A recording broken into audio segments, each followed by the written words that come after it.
Mateus capítulo 5, de 27 a 30. Você já abriu, amém? A palavra do Senhor diz assim: vocês ouviram o que foi dito, não cometa adultério. Eu, porém, lhes digo, todo que olhar para uma mulher com intenção impura, já cometeu adultério contra ela no seu coração.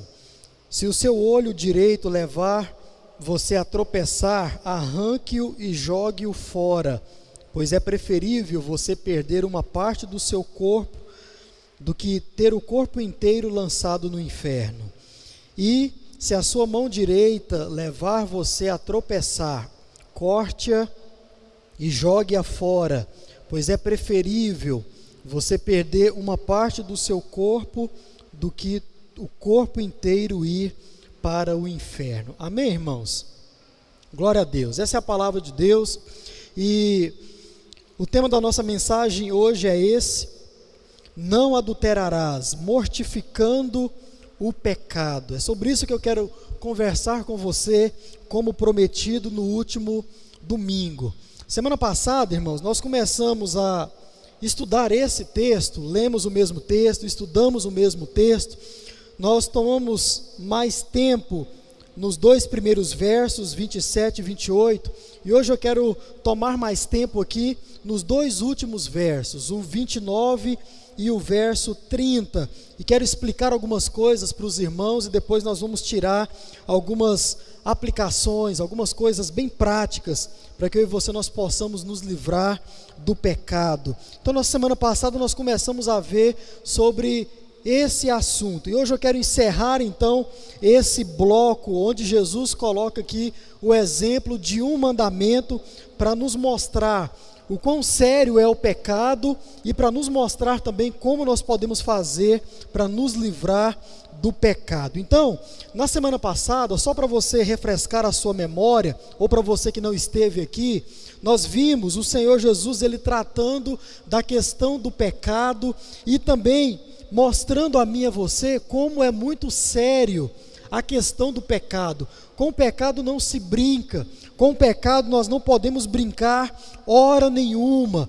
E também nós vimos o Senhor nos mostrando o que o pecado ele é capaz de fazer com aquela pessoa, com aquele homem, com aquela mulher que se deixa dominar pelo pecado, que se entrega ao pecado. Nós vimos que o pecado ele age com sutileza, o pecado ele é sutil, ele pode vir como algo muito escancarado, mas quando você olha para esse texto na palavra de Deus, Jesus diz que ele age com sutileza. E por quê? Você viu que Jesus ele está unindo aqui dois mandamentos, um que fala sobre a prática e o outro que fala sobre as intenções do coração. E nós então vimos sobre isso, que o pecado ele é sutil. Em que sentido principalmente? Em fazer com que eu e você, nós nos contentamos em ser tentados. Nós olhamos algumas tentações e não vimos isso como tentação, e nós muitas vezes olhamos e dizemos o seguinte: não, eu estou sendo muito tentado nessa e nessa área da minha vida, mas eu não caí, eu não cometi atos pecaminosos, eu não me entreguei ao pecado porque eu não cometi nenhuma prática pecaminosa. E eu falei lá no domingo passado que isso é um pensamento bom até certo ponto. E qual é o ponto? Necessariamente quando eu e você, nós começamos a nos alegrar tão somente em sermos tentados, e nós nos contentamos com isso, e não nos preocupamos em afastar de dentro do nosso coração essas propostas, e nós então caímos dentro do pecado. Também vimos que o pecado ele é destrutivo, assim como uma doença terminal. Ele é destrutivo, isso é algo muito sério. Tratamos disso no domingo passado e vimos o quão importante, irmãos, é entender um pouco mais sobre a doutrina do pecado, o que o pecado faz, o que o pecado é, quais são as consequências do pecado. Tudo isso está lá no canal da nossa igreja e você pode conferir depois, se assim você desejar. Hoje, nós vamos tratar de um assunto mais importante ainda do que entender a natureza do pecado, as profundezas do pecado. O assunto de hoje, ele é muito mais importante. Por quê? Hoje nós vamos entender como nós devemos tratar o pecado. Eu já te adianto, irmãos, nós devemos tratar o pecado com rejeição. E ponto. Poderíamos terminar aqui e ir embora para casa. Mas, irmãos, eu creio que o Senhor Deus, Ele tem muito mais a nos ensinar com relação a esse assunto. Como eu faço para tratar o pecado com rejeição? É sobre isso que nós vamos tratar nessa noite. Por quê? Além de entendermos, irmãos, assim como eu disse no domingo passado, que não dá para sequer você evangelizar uma pessoa, não dá para sequer você apresentar Cristo a uma pessoa, sem antes mostrar o estado pecaminoso em que ela se encontra, porque antes de receber um Salvador, ela precisa se dar conta de que precisa de salvação. Isso nós estudamos no domingo passado, e isso é uma verdade. Mas, irmãos, também não tem como mostrar o estado pecaminoso em que essa pessoa se encontra e deixar por isso mesmo. Então, o que nós vimos no domingo passado é verdade. Você vai apresentar Cristo? Vai. Então você também precisa, em alguma forma, apresentar o estado que aquela pessoa está, que é de morto, que é de condenado. E assim, fazendo ela entender, reconhecer isso, você vai apresentar a salvação.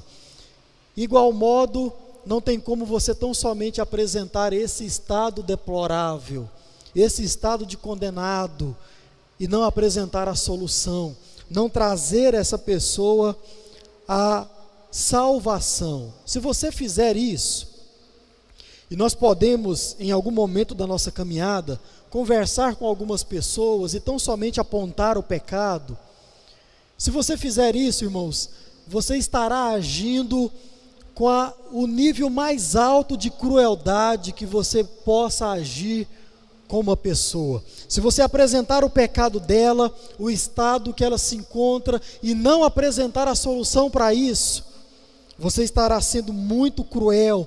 Isso é uma falta de compaixão muito grande, que eu e você nós não venhamos fazer isso jamais na nossa caminhada cristã. E aqui eu me lembro de uma questão, uma pergunta que eu fiz aqui nesta igreja há algum tempo, e eu volto a repeti-la. Será que nós achamos justo olhar esse monte de gente que tem à nossa volta nesse estado deplorável de pecado, de condenado, de morto, e deixar essas pessoas nessa condição? Talvez você não foi lá e não falou do pecado que ela se encontra. Pastor, se eu não falei o pecado, então eu não preciso mostrar também a solução. Engano, irmãos, porque nós estamos vendo as pessoas indo para o inferno sem Jesus Cristo, e nós estamos fazendo o quê? O quê? Nós precisamos pensar nisso. Isso é exercer misericórdia e graça sobre a vida de alguém. Quando você conhece uma pessoa e sabe que ela não recebeu Jesus no seu coração, e você vai até ela e mostra essa graça, você estará agindo para com ela com compaixão. E o que é compaixão? Ensinei aqui há muito tempo atrás. É você se colocar no lugar daquela pessoa, e aquilo que você, em se colocando no lugar dessa pessoa, quer que os outros façam por você, você então vai e faz para com alguém. Se eu fosse um pecador perdido, eu gostaria que alguém falasse de Cristo para mim. É assim com você ou não? Se você não fosse salvo, você gostaria que alguém apresentasse Jesus para você? Amém ou não? Então tem muitas outras pessoas nesse mesmo estado e desejosos de que você vá até essa pessoa e apresente esse Jesus para ela. Isso é agir com graça, é agir com compaixão. Então, meus irmãos, voltando aqui ao assunto, com tudo isso que nós aprendemos na semana passada sobre o pecado, que ele age com sutileza, que ele é destrutivo, Jesus aqui, ele quer nos mostrar o quão abominável o pecado é para o Deus Todo-Poderoso.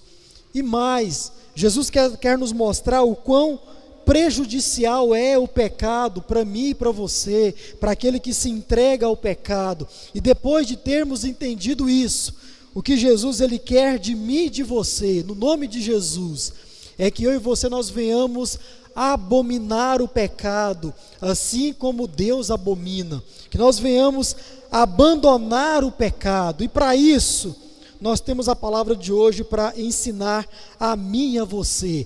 E depois que você aprender aquilo que você vai aprender, ou tão somente relembrar, nós precisamos, ou você precisa fazer isso de forma urgente. Olhar para o pecado como algo desprezível e muito prejudicial e abominável. E vai ser assim no nome de Jesus. Então, antes de te dar aquelas lições práticas, eu preciso explicar uma coisa que Jesus fala aqui nesse texto, e que isso entre na sua mente, não saia por nada, e toda vez que você se deparar com algo dessa natureza na palavra de Deus, você vai se lembrar, e você vai saber aplicar isso à sua vida.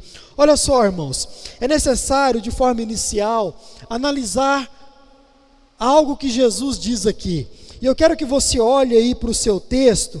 Disse que nós vamos tratar mais dos 2 últimos versos e vamos extrair aquilo que é o real sentido, espírito nas palavras de Jesus, na lei de Deus, até porque, como já disse aqui, nós estamos indo além da mera letra. O que será que nós devemos entender quando Jesus diz o que está escrito aí no verso 29 e o verso 30? Você já parou para pensar nisso? Vamos ler comigo? Vamos lá? Cadê, irmão? Coloca aí para nós, 29 e 30. Vamos ler juntos? Se o seu olho direito levar você a tropeçar, arranque-o e jogue-o fora, pois é preferível você perder uma parte do seu corpo do que o corpo inteiro lançado no inferno.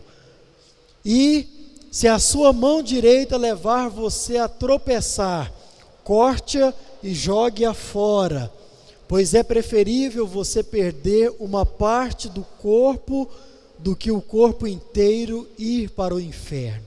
Já se perguntou o que é que Jesus ele quer ensinar a mim e a você, quando ele diz essas palavras até duras?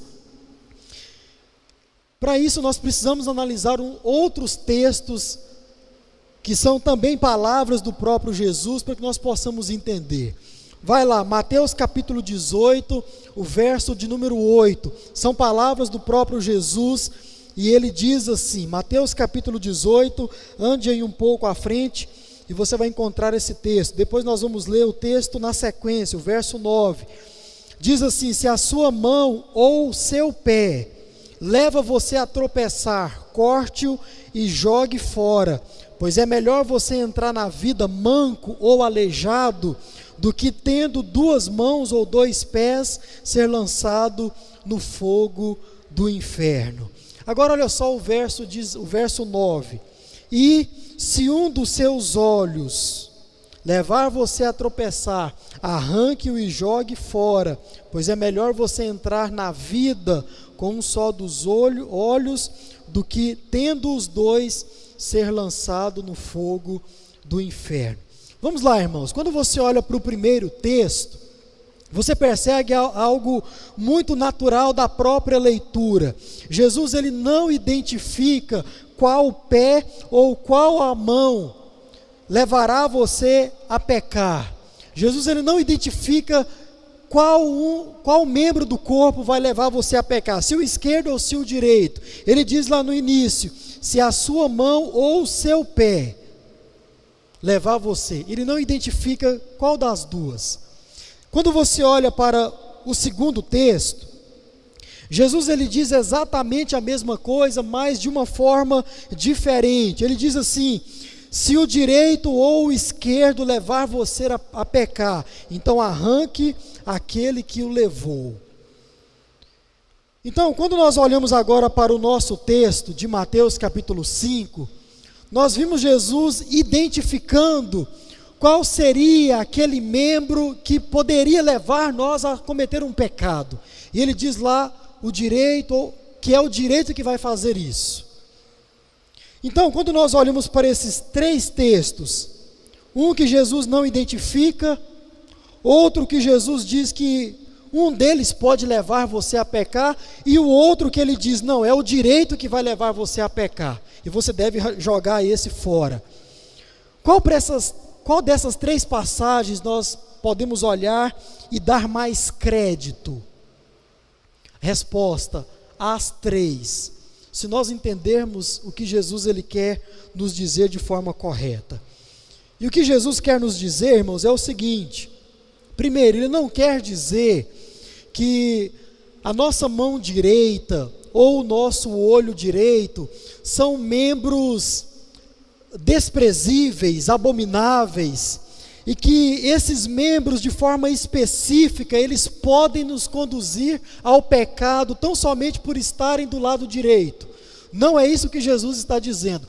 A sua mão direita, o seu pé direito ou o seu olho direito não é algo amaldiçoado. Não, ponto. Mas veja bem, nós precisamos entender um contexto da época de Jesus e até mesmo um pouco antes, e você vai ver que isso também é uma realidade até hoje. Nós precisamos entender isso para entender de fato o que Jesus ele está nos ensinando. Lá nos tempos de Jesus, e você vai perceber que isso é verdade até hoje, existia uma crença, ou não uma crença necessariamente, mas tinha muita gente que era da opinião que os membros do corpo, do lado direito, eram mais importantes do que os membros esquerdos. Isso era uma crença, era uma opinião, era algo que se falava antigamente. E como disse, nós podemos perceber isso. E eu provo para você de duas formas. Primeiro, quando você olha para a escrita da Bíblia, quando você olha para a palavra de Deus, você vai perceber que até alguns autores bíblicos, eles quando narram o local onde Jesus está agora ao lado de Deus, eles dizem que Jesus está de que lado? De que lado? Do lado direito. Ele está à direita do Pai, à destra do Pai reinando. Se você ler Marcos 16, o 19, você vai ver isso. Lucas 22, 69 também. Ou até mesmo quando esses autores bíblicos, eles descrevem o poder de Deus e a força de Deus, eles dizem que esse poder se encontra na mão direita de Deus, na destra de Deus. Salmo 63, verso 8, você vai ver isso, e o Salmo 110, o verso 1, você também vai ver isso. Agora, em se tratando disso, nós devemos entender que Deus não tem sequer um lado direito ou um lado esquerdo. De novo, o autor bíblico está usando algo que ele iria falar e o povo iria entender de cara. Pronto. Deus não tem um lado mais fraco ou um lado mais forte. Não existe isso. Como disse, Deus sequer tem um lado. Essa é a primeira prova de provar isso para você. A segunda forma, eu e você, quando nós nos encontramos com alguém que escreve com o lado esquerdo, ou chuta uma bola com o pé esquerdo, nós nos estranhamos. É ou não é assim? Por exemplo, estava lá na casa dos meus sogros e o Isaías, a gente levou a bola do Isaías Neto e ele começou a brincar lá com o meu sogro e ele deu um chute só com o pé esquerdo. E todo mundo ficou, vai ser canhoto. O tal do canhoto é uma coisa ainda que a gente fica meio assim. Por exemplo, pastor Belvando é conhecido dos irmãos. Quando ele era jovem, um colega de escola lá, ele estava andando assim e veio alguém por trás dele, pulou nas costas dele. Então quebrou o braço direito dele. Aí a mãe cuidou, botou aquelas talas, né, não existia gesso na época, e ele teve que se virar com o braço esquerdo, aprendeu a escrever, aprendeu a fazer algumas coisas com o braço esquerdo, e hoje ele escreve com o esquerdo ou com o direito. Pastor Belvando chuta com a esquerda e com a direita. Por que isso acontece? Porque não existe algo místico em cima de qualquer membro do nosso corpo. São iguais. Nós só nascemos escrevendo com a direita ou com a esquerda. Mas isso não deve ser algo de outro mundo para mim e para você. Mas nós nos estranhamos com isso. Então, irmãos, o que Jesus ele está dizendo aqui, mencionando tudo isso, quer seja quando ele identifica o membro ou não, Jesus ele quer dizer tão somente uma coisa: contra o pecado se requer medidas extremas. Contra o pecado se requer medidas drásticas. Quando você olha para tudo isso, é como se o nosso Senhor Jesus ele tivesse dito o seguinte: se o membro mais valioso do seu corpo, se é que existe um, levar você a cometer algum pecado, esse membro deveria ser arrancado, para que você não cometesse um pecado. Agora, presta atenção aqui, mais uma coisa para eu e você entendermos nessas palavras de Jesus. Será que isso é em um sentido literal? Será que, como a palavra diz aqui, se o seu olho direito olhar para uma mulher com intenção impura, ou para um homem com intenção impura, será que você deve arrancar ele e jogar fora? Bom, certamente que não, claro que não. Porque, irmão, se assim fosse, e você arrancasse o seu olho direito, que levou você a cometer um pecado, você ainda teria o olho esquerdo, que poderia olhar da mesma forma e levar você a cometer o mesmo pecado. Então não é de forma literal, claro, que Jesus ele está falando, porque nós ainda teríamos outros membros que nos levaria a cometer os mesmos pecados diante de Deus. E mais, se arrancássemos assim todos os membros, os olhos, os pés, as mãos, que é o que Jesus ele cita aqui de forma metafórica, como tão somente usando exemplos, irmãos, nós ainda teríamos a nossa mente que é pervertida, como você aprendeu domingo passado, e o nosso coração que Jesus disse que é enganoso. Ainda teríamos tudo isso, que certamente poderia levar eu e você a cometer pecado. E aí eu pergunto, será que nós também teríamos que arrancar o nosso cérebro e também arrancar o nosso coração para não cometer pecado diante de Deus? Certamente que não, até porque se a gente fizesse isso, não mais existiríamos como seres humanos. Então não é disso que o Senhor Jesus está falando. Qual é o espírito das palavras de Jesus, irmãos? Com o pecado não se brinca. Contra ele nós precisamos tomar medidas drásticas, extremas, como que se fosse preciso arrancar uma parte do corpo. É isso que Jesus ele está ensinando quando ele traz esse tipo de exemplo. Lá no exemplo de não matarás, como você aprendeu, Jesus usou um exemplo jurídico para mostrar a mim e a você o espírito da lei. E aqui Jesus usa um outro tipo de exemplo, usando o nosso corpo, algo que nós vamos olhar, nossa, mas isso é muito sério. Jesus quer chamar a mim e a sua atenção para a seriedade de se pecar contra o Senhor, quer seja em atos, quer seja em sentimentos, em pensamentos internos. Então, irmãos, depois de entender tudo isso, de forma muito natural, como o próprio texto ensina, nós podemos então ver o quão séria é essa questão do pecado para o Senhor. E eu e você, nós também precisamos tratar isso da mesma forma, com muita seriedade, porque com o pecado não se brinca. E diante de tudo isso, então, nós veremos agora o que é que a palavra de Deus e também as palavras do próprio Jesus nesse texto nos dá como ferramenta para abandonar o pecado. Por isso o tema da nossa reflexão: não adulterarás, mortificando o pecado. Como, pastor, eu devo fazer isso? Primeiro, perceba a importância do destino da sua alma.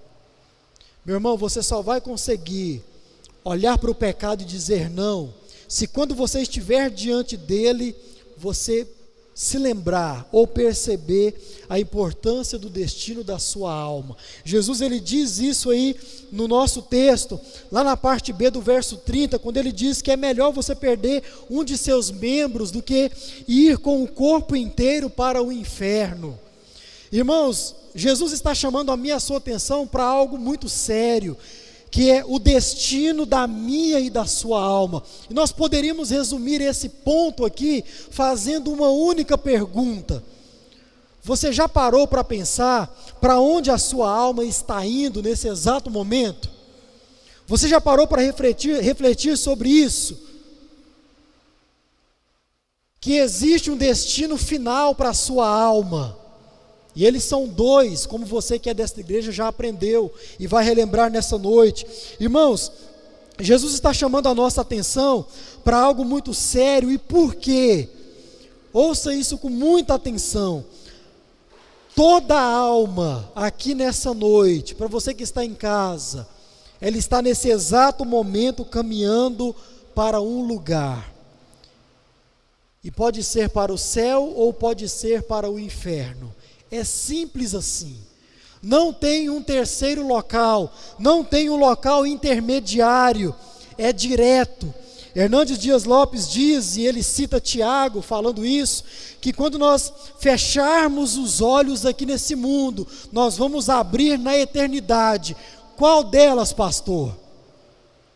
Porque você que é dessa igreja, você já sabe que quando nós falamos em eternidade, necessariamente nós não estamos falando tão somente do céu, porque a eternidade é um local onde nós vamos, depois dessa vida, e vamos passar, desculpe a redundância, o restante da nossa vida.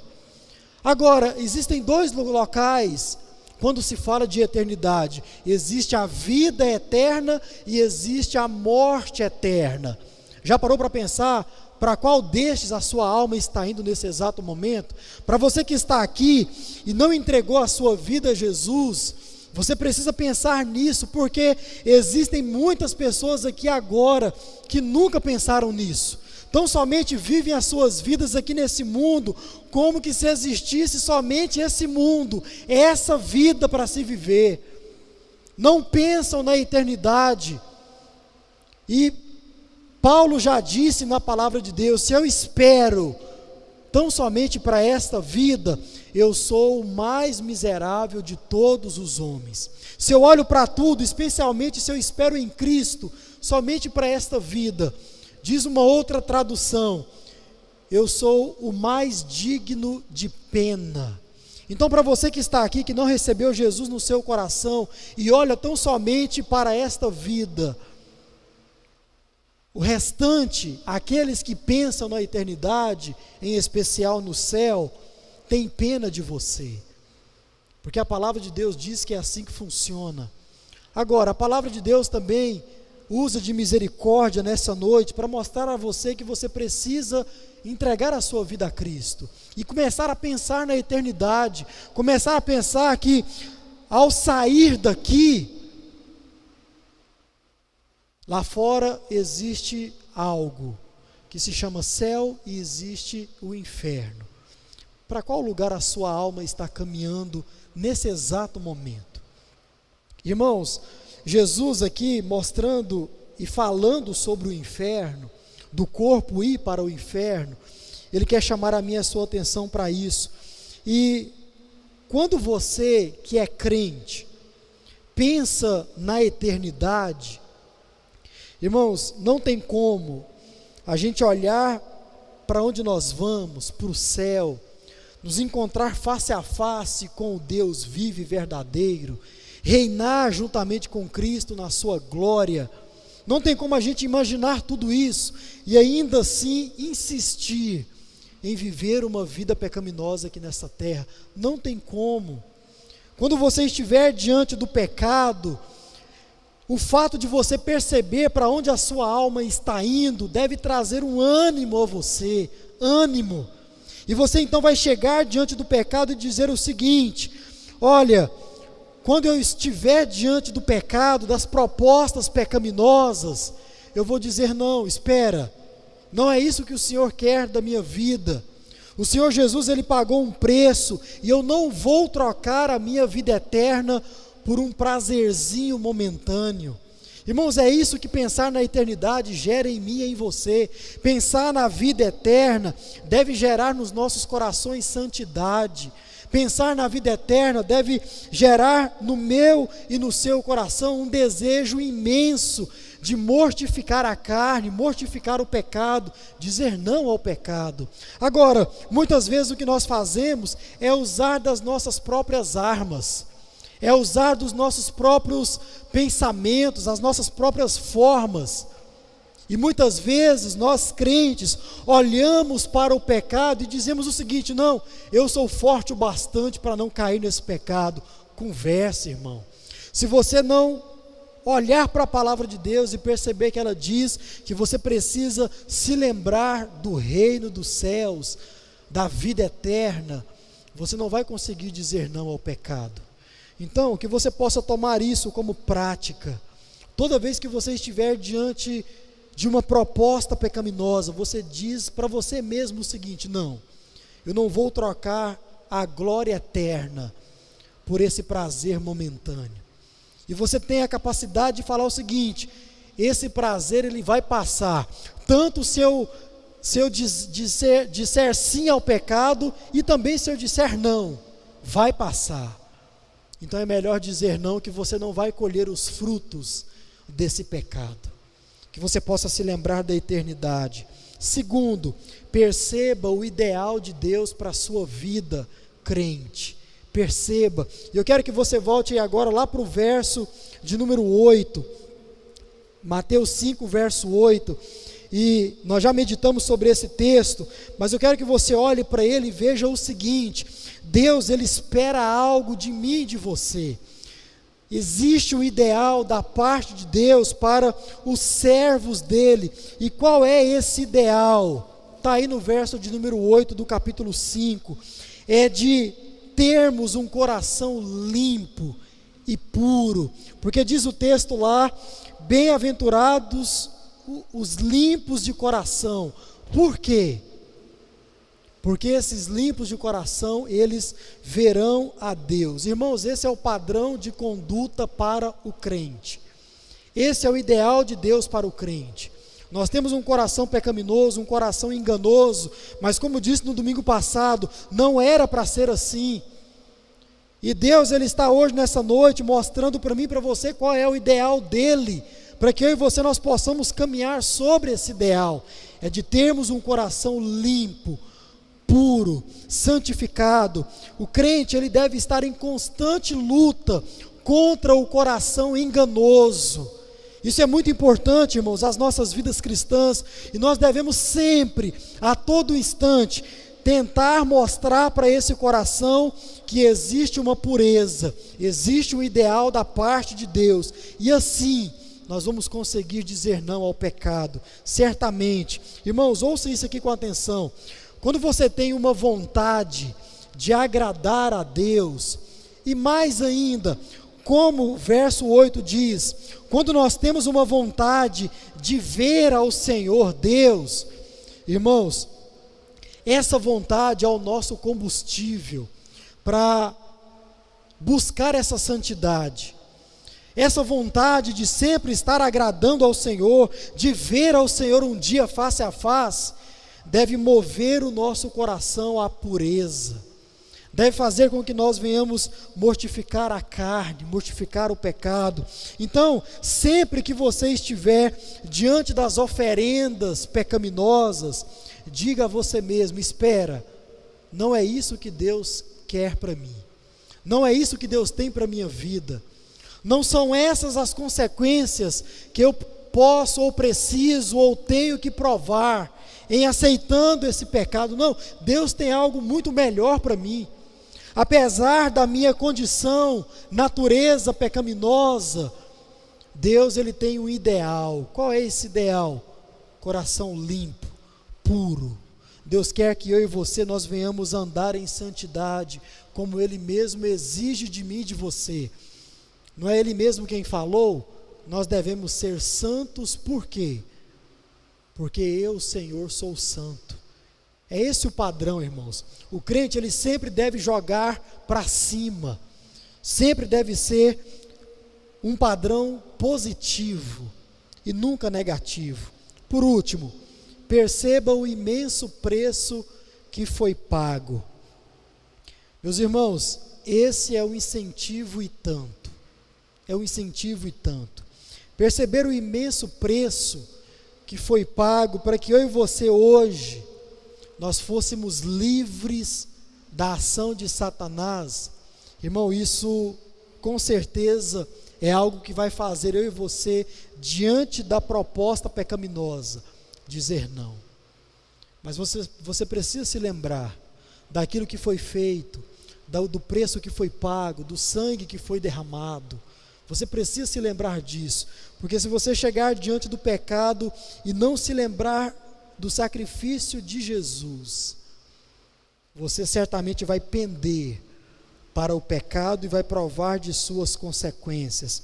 O crente, ele sempre precisa se lembrar da obra salvadora de Deus, a todo instante. Cristo morreu por causa dos meus pecados. Cristo morreu por causa dos meus pecados. Irmãos, o maior objetivo pelo qual nosso Deus entregou o seu único filho para morrer em uma cruz, em uma morte incomum, foi para que eu e você nós pudéssemos ter a oportunidade de sermos libertos do pecado. E hoje nós podemos dizer isso: eu sou livre em Jesus para não pecar. Muitas vezes nós entendemos liberdade em um conceito tão pequeno, e nós dizemos o seguinte: não, liberdade é eu poder fazer aquilo que eu quiser. Mas não é só isso. Liberdade é você estar diante de qualquer situação e também poder dizer o seguinte: não quero participar disso, não quero fazer parte disso. Pastor, mas eu não tive escolha. Teve, irmão. Se o assunto é pecado, sempre nós temos escolha, sempre. E a forma de você optar pela boa escolha é se lembrar que um dia Deus entregou o seu único filho para morrer por causa do pecado que eu e você nós cometemos, e lá na pessoa dos nossos pais Adão e Eva, como nós meditamos aqui domingo passado. Então, você vai olhar para essa situação pecaminosa e vai dizer o seguinte: se Jesus ele foi capaz de sofrer tudo o que sofreu por causa do pecado, para que eu fosse livre hoje, eu posso sim dizer não para esse negócio, posso sim, porque senão eu torno o sacrifício de Jesus algo vão. É isso que a palavra de Deus ela nos mostra. Esse sacrifício, ele também nos dá a oportunidade de sermos remidos, de sermos santificados, justificados. Esse sacrifício ele nos possibilita a ter o nosso corpo, a nossa mente purificada de toda a injustiça, de toda a iniquidade, nos faz povo santo. O sacrifício de Jesus nos faz povo eleito. É isso que o sangue de Jesus fez por mim e por você, irmãos. Nós não devemos desprezar nada disso, nada disso. Então, de novo, meu irmão e minha irmã, sempre quando você estiver diante das tentações pecaminosas, diga algo para você mesmo: não vou continuar crucificando meu Jesus ao cometer esse pecado, porque o preço já foi pago, e esse preço me tornou livre de toda a ação diabólica, de toda a ação de Satanás. Então eu vou agir como tal, como uma pessoa livre. E como é que você mostra que você é livre do pecado? É dizendo não a esse pecado. Então, irmãos, essas são algumas ferramentas que Jesus e a palavra de Deus nos dá, para que eu e você nós venhamos olhar para as propostas, para as ações diabólicas e dizer não. Dizer não. A palavra de Deus ela já diz que aquele que é nascido de Deus, Satanás não tem poder sobre ele, não tem poder sobre ele, não lhe toca. Eu e você nós devemos agir, irmãos, dessa forma. Somos livres para a glória de Deus. O pecado, ele é algo muito perigoso, sim, é verdade, mas como diz, o assunto de hoje ele é muito mais importante, porque nos faz lembrar de tudo aquilo que nós já temos: vida eterna. Nós já temos um coração que vai sendo purificado por causa da graça de Deus sobre as nossas vidas, e nós já temos a liberdade por causa do preço que foi pago. Tudo isso já é nosso, já faz parte de nós. O que eu e você nós precisamos fazer é, na hora da tentação, tomar posse de tudo isso, nos lembrar de tudo isso e agir, dizendo não. E assim nós vamos abandonar o pecado, vamos tratar o pecado como algo desprezível. E vamos a cada dia mortificar a nossa carne, mortificando o pecado dia após dia, proposta após proposta. Pastor, então eu vou fazer isso uma vez e pronto. Não, irmão, isso é diário. Nós estamos aqui nesse mundo, e enquanto estivermos aqui, as propostas nos virão. E nós precisamos perseverar, precisamos continuar avançando, de fé em fé, provando da graça e da misericórdia de Deus dia após dia. E essa graça ela vai nos capacitando a vencer o mal dia após dia, porque Jesus já garante: todo dia tem o mal, todo dia tem o mal, e eu preciso estar preparado para quando esse mal vier até mim. E dessa forma você pode se preparar, lembrando para onde você está indo, e você sabe para onde é, lembrando daquilo que é o ideal de Deus para você, um coração puro, santificado, e mais ainda lembrando do preço que Jesus pagou por causa do pecado, por causa do pecado. Irmãos, eu olho para essa palavra e vejo isso como uma injeção de ânimo, de vigor, para caminhar mais um dia, porque a palavra de Deus ela é viva e ela é eficaz, e ela trabalha no nosso coração, no nosso ser, e ela nos anima por isso, nos faz refletir, e essa reflexão, ela nos faz tomar algumas decisões. Como já disse aqui, sempre que a palavra de Deus ela é pregada, é o próprio Deus falando, apesar de nós. E esse Deus que fala é digno de uma resposta. Para você que é crente, a resposta que você deve dar ao Senhor é quando você estiver diante da proposta pecaminosa. E essa resposta deve ser sempre não. Mas para você que está aqui, que ainda não entregou a sua vida a Jesus, a resposta deve ser sim, para Jesus. Porque esse Jesus, como disse, ele pagou um alto preço pela sua vida. E você deve então também responder a esse preço que foi pago. Que forma que você pode fazer isso? Entregando a sua vida a Jesus. Se você ainda não fez isso, eu convido você a fazer nessa noite, lembrando que a sua alma está indo para um local, e esse local é eterno. Se é para a vida eterna, glória a Deus, mas se é para a condenação eterna, que Deus tenha misericórdia de você.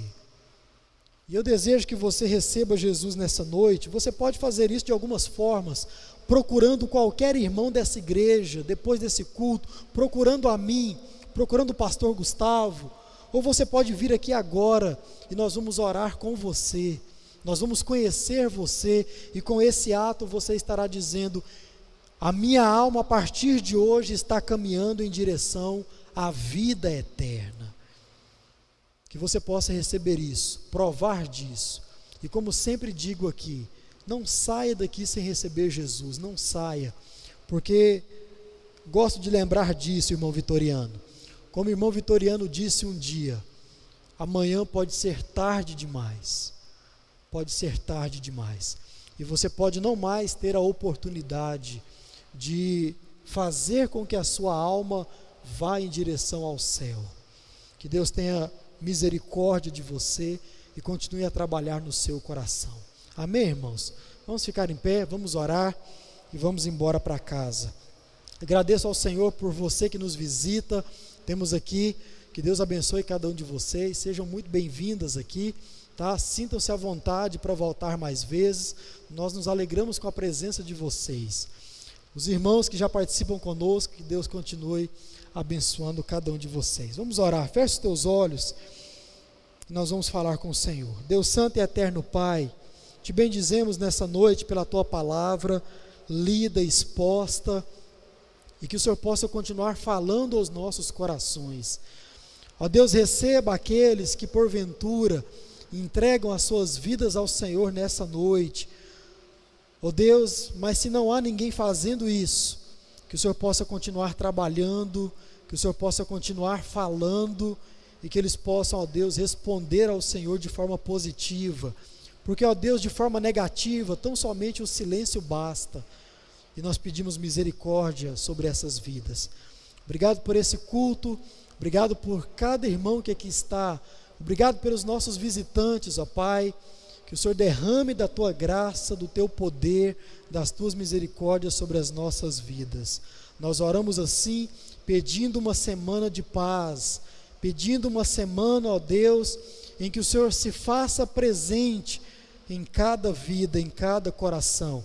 Lembramos, ó Deus, da Ucrânia, daqueles países que estão em guerra, lembramos, ó Deus, da Rússia, pedimos misericórdia sobre toda essa situação.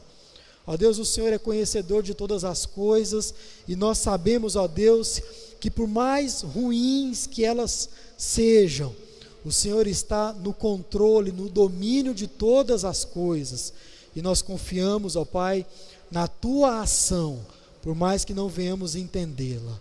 Obrigado, ó Pai, por essa noite, e nós oramos assim, gratos ao Senhor, e oramos no nome de Jesus, aquele que vive e que reina para todo sempre.